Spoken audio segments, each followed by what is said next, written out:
제가 예전에 엘리베이터에 탄 적이 있는데요.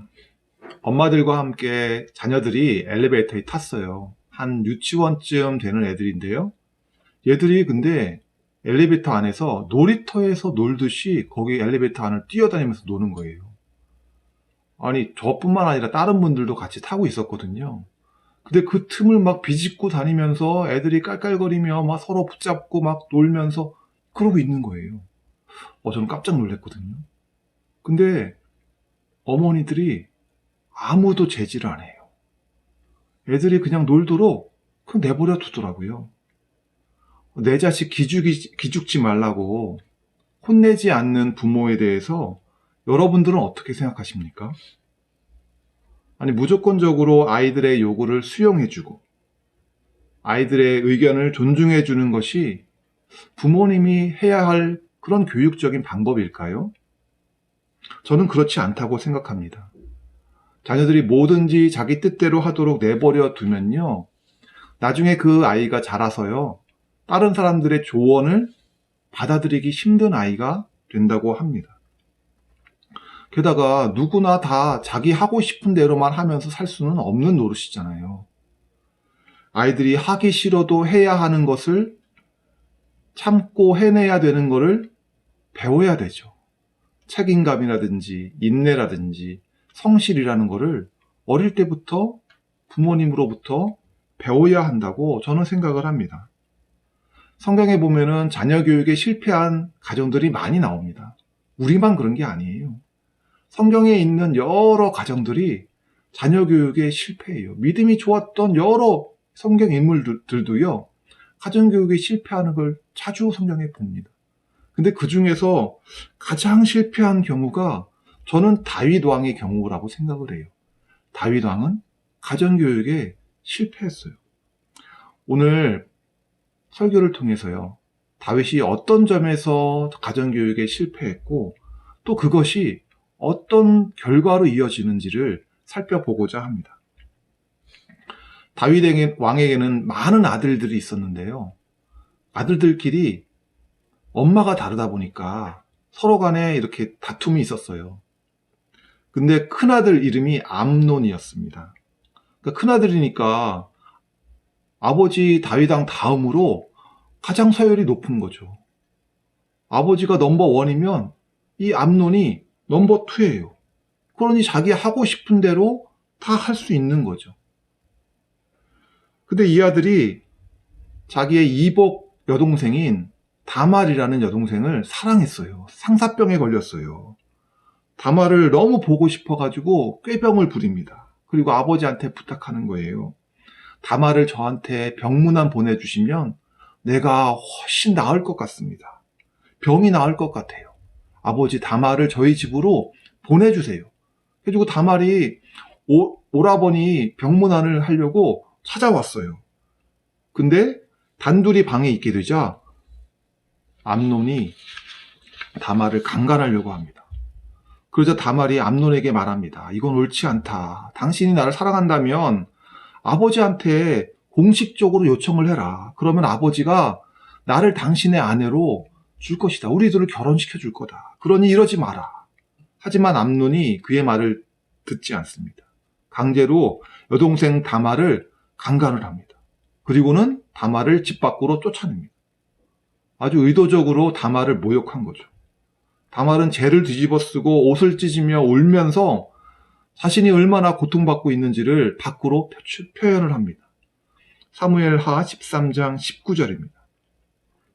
이제 다말은 머리에 재를 끼얹고 입고 있는 색동소매 긴 옷도 찢고 손으로 얼굴을 감싼 채로 목을 놓아 울면서 떠나갔다. 이런 끔찍한 사건이 벌어지는 경우에요, 그 당시에는 보통 두 가지 해결책이 있었습니다. 첫 번째는 그 당사자들을 결혼시키는 거예요. 근데 여자 쪽에서 반대할 수 있잖아요. 피해자 입장에서 반대할 수 있잖아요. 그러면 두 번째로 가해자에게 피해자한테 배상금을 주도록 하는 거예요. 피해 입은 만큼 배상을 주도록 하는 거죠. 이렇게 두 가지 해결책이 보통 그 당시에 있었어요. 근데 다윗은 두 가지 중에서 아무것도 하지 않습니다. 다윗은 자신의 아들 암논이 자신의 딸 다말에게 행한 악한 일을 전해 듣고도 화만 낼 뿐이에요. 21절 같이 읽겠습니다. 다윗 왕은 이 이야기를 모두 듣고서 몹시 분개하였다. 근데 아버지로서 가족 간에 일어난 이 일에 대해서 부모로서 나서서 해결해야 되는데 다윗은 아무 일도 하지 않습니다. 암논을 불러가지고 꾸짖지도 않고 피해자인 딸을 불러다가 위로하지도 않고 그냥 화만 낼 뿐이에요. 왜 다윗은 이렇게 행동하는 걸까요? 저는 암논의 죄를 보면서 다윗이 자신의 죄가 생각나서 그러지 않았을까 추측해 봅니다. 다윗은 어떤 죄를 지었어요? 우리아의 아내 밧세바라는 여인을 범하고 밧세바가 임신하니까 그 사실을 숨기기 위해서 남편 우리아를 불러가지고 속이려고 했어요. 근데 그 계획이 실패하니까 결국 남편 우리아를 전쟁터에 보내가지고 죽도록 합니다. 다윗이 사주한 그 일이 암논의 죄하고 굉장히 유사한 겁니다. 그런데 암논의 죄와 다윗의 죄를 비교해 보면 누구의 죄가 더 악합니까? 어느 게 더 악해요? 둘 다 죄질이 나쁘죠. 밧세바의 남편 우리아를 죽인 다윗이 근데 제가 볼 때는 더 악질이죠. 이러니 자신이 이런 죄를 지었으니 누구를 꾸짖을 수 있겠어요? 다윗은 암논을 보면서 자신에게 좋지 않은 이런 죄성, 이런 성격까지도 자식의 암논이 그대로 물려받은 걸 보면서 마치 거울로 자신의 내면을 들여다보는 그런 느낌이 들었을 거예요. 암논을 통해서 자신의 추함을 들여다보니까 이게 보기가 싫은 거예요. 그러니 암논을 만나기가 싫은 거죠. 그러니 암논을 불러가지고 제대로 훈계하지 못한 겁니다. 그리고 다윗은 이 사건을 보면서 자신에게 과거에 선지자 나단이 했던 예언이 떠올랐습니다. 사무엘하 12장 9절 10절입니다. 그러니까 나단이 밧세바의 사건을 꾸짖으면서 다윗에게 했던 말입니다. 그런데도 너는 어찌하여 나 주의 말을 가볍게 여기고 내가 악하게 여기는 일을 하였느냐? 너는 햇사람 우리아를 전쟁터에서 죽이고 그의 아내를 빼앗아 내 아내로 삼았다. 너는 그를 암몬 사람의 칼에 맞아서 죽게 하였다. 너는 이렇게 나를 무시하여 햇사람 우리아의 아내를 빼앗아다가 내 아내로 삼았으므로 이제부터는 영영 내 집안에서 칼부림이 떠나지 않을 것이다. 하나님이 심판을 예언하신 거예요. 정말 하나님이 심판을 예언한 대로 다윗의 집안에 지금 문제가 생긴 겁니다. 이미 다윗의 가정에 하나님의 심판이 시작되었어요. 이럴 때 여러분은 어떻게 하시겠습니까? 내가 잘못한 거고 나의 죄고 하나님의 뜻이고 하나님의 심판이니까 내가 달게 받아야지. 모든 걸 담담하게 받아들이시겠어요? 아니면 이 와중에도 어떻게든지 조금이나마 정의를 실현하고 조금이나마 피해를 줄이려고 노력을 하시겠습니까? 어떻게 하시겠어요? 그냥 모든 걸 달게 받아요? 아니면 이 와중에도 어떻게든지 노력을 하시겠어요? 이미 쏟아진 물이에요, 과거는. 과거를 바꿀 수는 없어요. 하지만 정의를 조금이라도 회복하려고 노력해야 되고요. 조금이라도 피해를 줄이려고 노력을 해야 된다고 저는 생각합니다. 다윗은 암논을 불러가지고 잘못을 따끔하게 훈계를 했어야 되고요. 자신의 딸 다말의 피해도 회복시키려고 노력을 했었어야 됩니다. 다윗 입장에서는 자신의 과거를, 잘못을 자식 앞에서 드러내는 거, 언급하는 게 부끄러웠겠죠. 하지만 자신이 경험했던 거를 가르쳐야죠. 자신의 왕의 권위로서 잘못을, 죄를 숨기려고 했는데, 숨길 수 있을 줄 알았는데, 나중에 보니 나단 선지자를 통해서 모든 것이 다 드러났다. 너도 하나님 앞에서 네 잘못을 숨길 수가 없다. 네 죄를 숨길 수가 없다. 그러니 하나님 앞에서 회개해야 된다. 나도 과거에 하나님 말씀 앞에서 이렇게 회개했다. 가르쳐야죠. 자신의 잘못 때문에 하나님께서 어떤 심판을 자신에게 예고하셨는지 죄의 심각성을 가르쳐야 되고 잘못을 뉘우치도록 암논을 가르쳤어야 됐죠. 이렇게 다윗이 가르쳐도 암논이 말을 안 들을 수도 있잖아요. 그럼 어떻게 해야 돼요? 암논을 세자의 자리에서 끌어내려야죠. 아니, 자신의 여동생을 범하고도 반성조차 하지 않는 암논 같은 사람이 나라의 왕이 된다면 이건 정말 끔찍한 일 아닙니까? 그 암논을 처벌하든지 뭔가를 조치를 했어야 되는 거죠. 그리고 암논이 피해자인 자신의 여동생에게 다말에게 진정성 있게 사과를 하도록 시켰어야죠. 다말에게도 충분히 배상을 해줘야 되고 다말이 다른 집에 혼처를 잡아가지고 시집을 보내든지 뭔가 피해자를 위한 조처도 했어야 되는 겁니다. 제 아버지가 생전에 저에게 이런 말씀을 하셨어요. 부모는 자녀에 대해 무한 책임이 있다. 이런 말씀을 하셨어요. 자녀를 바르게 양육할 책임이 부모에게 있다는 거죠. 부모는 하나님 앞에서 바르게 사는 모습을 자녀들에게 좋은 본보기가 되는 모습을 보여줘야 되고 또 자녀가 잘못을 할 때는 걔 책임이 아니라 내 책임으로 여기고 내가 가슴 아파하면서 어떻게 아이들을 바른 길로 인도할지 하나님 앞에서 기도하면서 가슴 아파해야 한다는 거죠. 자녀들은요, 하나님이 우리에게 주신 선물입니다. 자녀들을 잘 양육하는 건요, 부모의 사명이에요. 우리의 자녀들은요, 무한한 잠재력을 갖고 있고요. 그들의 인생을 통해서 하나님이 어떤 일을 벌이실지, 어떤 일을 하실지 몰라요. 정말 대단한 잠재력을 가지고 있기 때문에 자녀 양육은 우리가 절대 소홀히 할 수 없는 매우 중요한 사명입니다. 그런데 다윗은 화만 낼 뿐 이런 조치들을 전혀 하지 않았습니다. 다윗은 그냥 이 사건이 잠잠해지기를, 조용히 넘어가기를 기다렸는지도 모릅니다.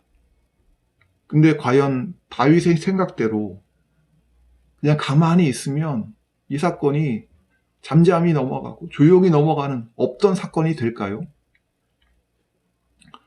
2년이라는 시간이 지났습니다. 그동안 피해자의 친오빠인 압살롬은요, 그동안 조용히 복수의 칼을 갈고 있었습니다. 가해자는 잊을 줄 모르지만 피해자는 잊지 못하는 거죠. 22절 볼게요. 압살롬은 암논이 누이 다말에게 욕을 보인 일로 그가 미웠으므로 암논에게 옳다거나 그르다는 말을 전혀 하지 않았다. 미워하는 감정이 있는데도 불구하고요, 압살롬은요, 복수의 마음을 숨기고 있었습니다. 그리고 때를 기다리고 있었어요. 사람들이 기억에서 점점 이 사건이 희미해졌을 때 복수를 시작합니다. 양털 깎는 잔치에 아버지 다윗에게 찾아가서 아버지를 자신의 집으로 압살롬이 초청을 합니다. 다윗은 아들에게 부담 주기 싫다고 거절을 합니다. 그러자 압살롬이 그러면 아버지 대신에 암논 형을 저한테 보내주세요. 잔치에 보내주세요. 암논 형이 참여한다면 저의 잔치가 빛이 날 겁니다. 자리를 빛내주세요. 라고 계속 부탁하는 거예요.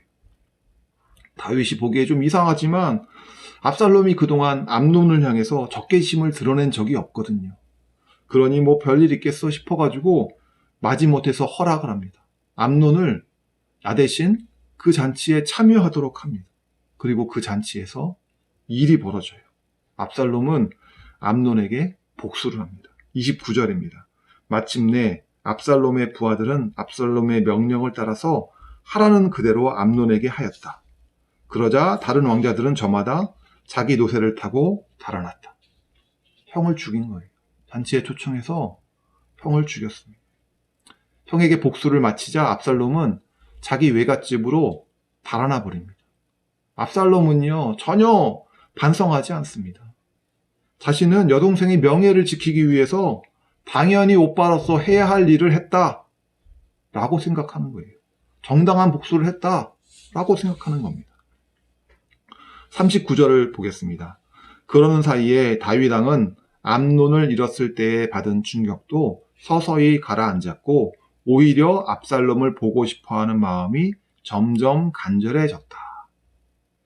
저는 39절의 하반절, 오히려 압살롬을 보고 싶어하는 마음이 점점 간절해졌다, 이 부분은요, 번역에 주의를 좀 해야 된다라고 생각합니다. 왜냐하면 다윗이 압살롬을 보고 싶어 한다는 건요, 좀 이어지는 14장하고 연결이 좀 안 됩니다. 14장에 보면은 압살롬을 향한 다윗의 태도가 굉장히 냉랭해요. 그러니까 압살롬을 보고 싶어 했다는 거는요, 좀 14장하고는 연결이 잘 안 됩니다. 오히려 70인역이라고 그리스어로 번역된 성경이 있는데요. 거기에 따르면 이렇게 되어 있습니다. 압살롬에게 나가려는 왕의 열정이 멈췄다. 그러니까 압살롬을 잡기 위해서 그동안 군대를 계속 파견해 왔는데 그 압살롬을 잡으려는 그 다윗 왕의 열정이 멈췄다. 그러니까 시간이 흘러서 압살롬을 향한 다윗의 진노가 점차 진정되었다.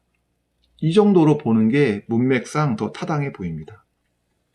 결국 자기 형제에게 복수하고 자기 형을 죽인 압살롬을 다윗은 아무것도 하지 못합니다.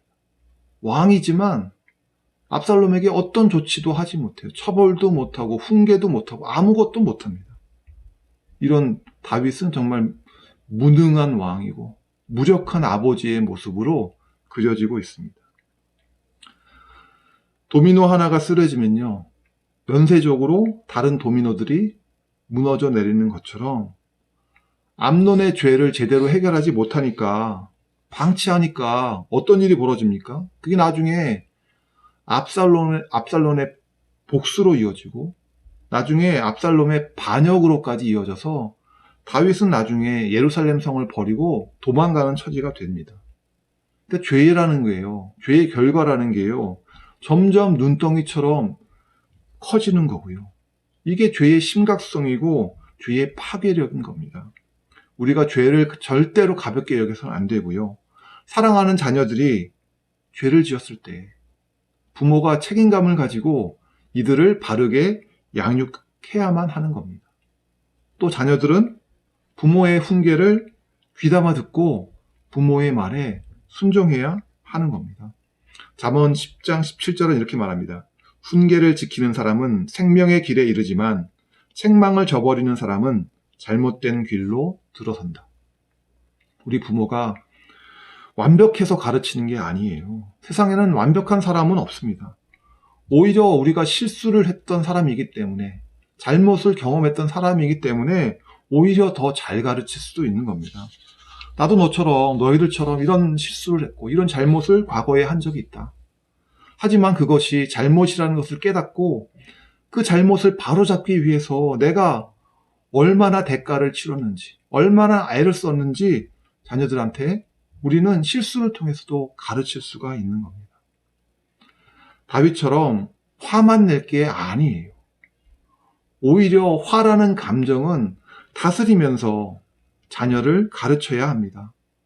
에베소서 6장 4절을 이렇게 말합니다. 또 아버지 된 이 여러분의 자녀를 노엽게 하지 마시고 주님의 훈련과 훈계로 기르십시오. 부모가 화를 내면요, 자녀들은요, 그 내용을 하나도 기억하지 못한대요. 아빠 또 화내는구나. 부모가 화내는 모습 그것만 기억한다는 겁니다. 그러니 우리가 화난 상태로 100마디, 1000마디 얘기를 해봐야 아무 소용이 없는 거예요. 사랑하는 자녀들이 우리의 화풀이 대상은 아니잖아요. 자녀들을 잘 가르치기 위해서는요, 부모인 우리가 스스로 자신의 감정을 다스리는 법을 훈련해야 됩니다. 자녀를 양육하면서 자녀뿐만 아니라 부모된 우리들도 점점 성숙한 사람들로 변화되어 갑니다. 오늘 말씀을 정리하겠습니다. 가르쳐야 할 때 가르치지 않는 것은 자녀의 인생을 망치는 일입니다. 다윗처럼 화만 낼 것이 아니라 화라는 감정은 다스리면서 자녀에게 옳고 그름을 가르치시는 부모님들이 모두 되시기를 축원합니다. 네, 기도하겠습니다. 하나님, 우리에게 자녀들을 주심을 감사합니다. 사랑하는 자녀들 잘 양육해야 되는데 이게 쉽지가 않습니다. 자녀들에게 언성 높이기 일수인 것 같고요. 정말 쉽지가 않네요, 하나님. 화나는 감정을 잘 다스리면서 자녀들을 옳은 길, 생명의 길로 인도하는 우리들 되게 하여 주시옵소서. 이 쉽지 않은 부모라는 일을 우리가 잘 감당할 수 있도록 하나님 우리를 도와주시고, 자녀들을 양육하면서 우리들도 하나님 닮은 성품으로 변화되게 하여 주시옵소서.